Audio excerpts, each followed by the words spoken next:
Shalom Jemaat yang terkasih, kita berjumpa lagi dalam Renungan Sabtu edisi 23 Maret 2024. Mari kita berdoa. Bagimulah selayaknya puji-pujian ya Allah di Sion, kepadamulah orang membayar nazar, hai Engkau yang mendengarkan doa. Kepadamulah semua orang datang menghadap karena bersalah. Pelanggaran-pelanggaran kami melebihi kekuatan kami, tetapi Engkaulah yang menghapuskannya. Berbahagialah orang yang Engkau pilih dan bawa dekat kepadamu. Ia akan tinggal di pelataranmu. Kiranya kami menjadi kenyang dengan segala yang baik di rumahmu, di bait-Mu yang kudus. Amin.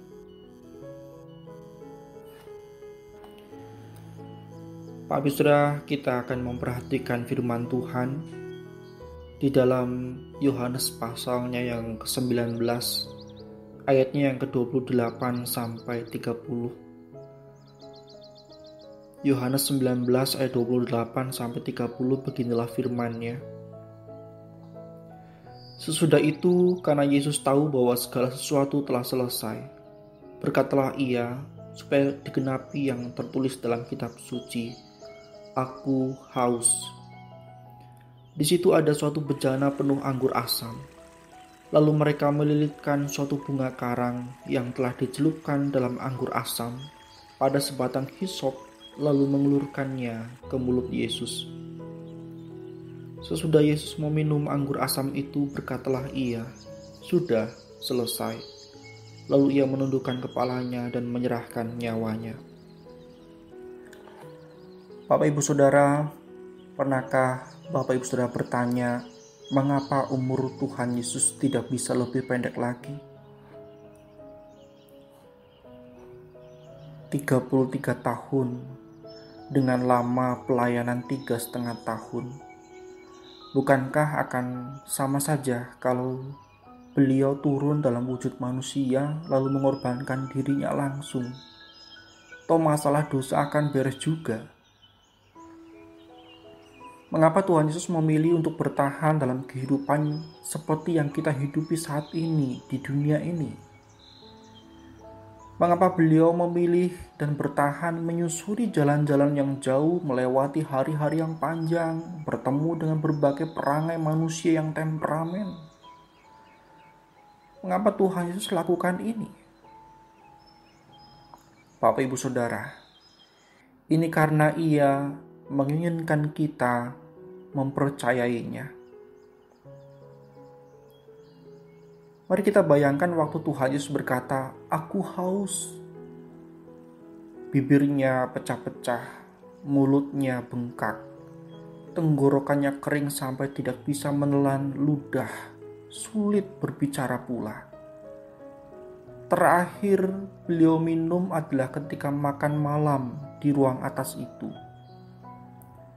Sejak meminum segelas anggur perjamuan terakhir, dia digebuki, diludahi, memar-memar, robek, pun tidak ada setetes cairan yang membasahi tenggorokannya. Bukankah ia bisa mengubah air menjadi anggur? Bukankah ia juga yang membuat Laut Merah terbelah dua?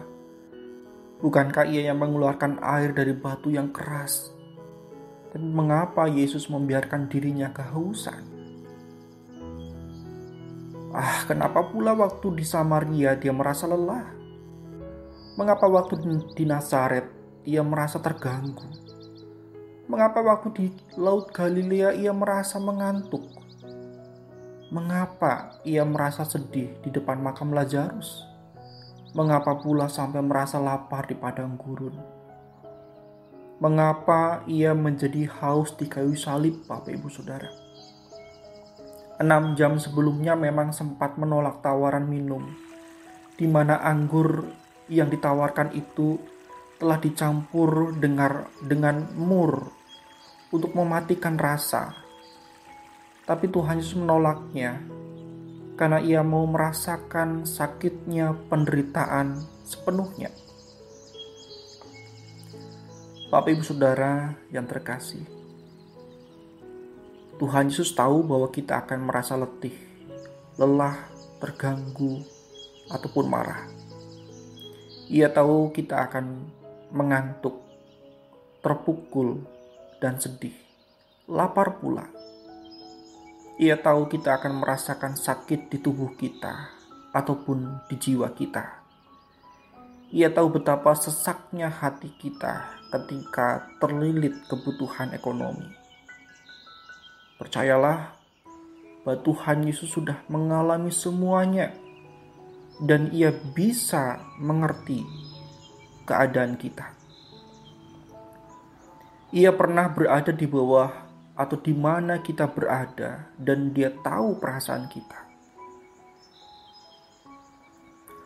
Kalau kehidupan Tuhan Yesus di dunia ini tidak meyakinkan kita, maka kematiannya di kayu salib seharusnya dapat meyakinkan kita. Ia mengerti apa yang harus kita pikul dan alami. Ia tidak meremehkan kebutuhan-kebutuhan kita, sehingga kita sungguh-sungguh, kita Bapak Ibu Saudara, bisa mempercayainya. Mari kita berdoa.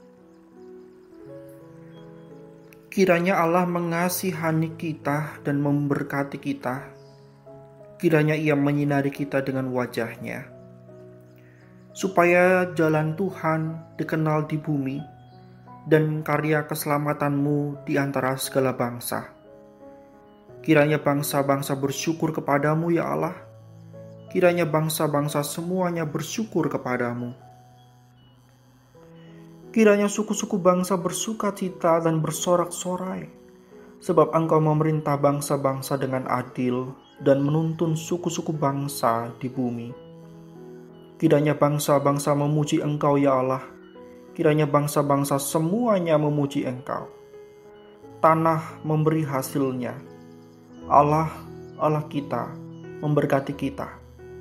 Kiranya Allah tetap memberkati kita, agar segala ujung bumi takut kepadanya.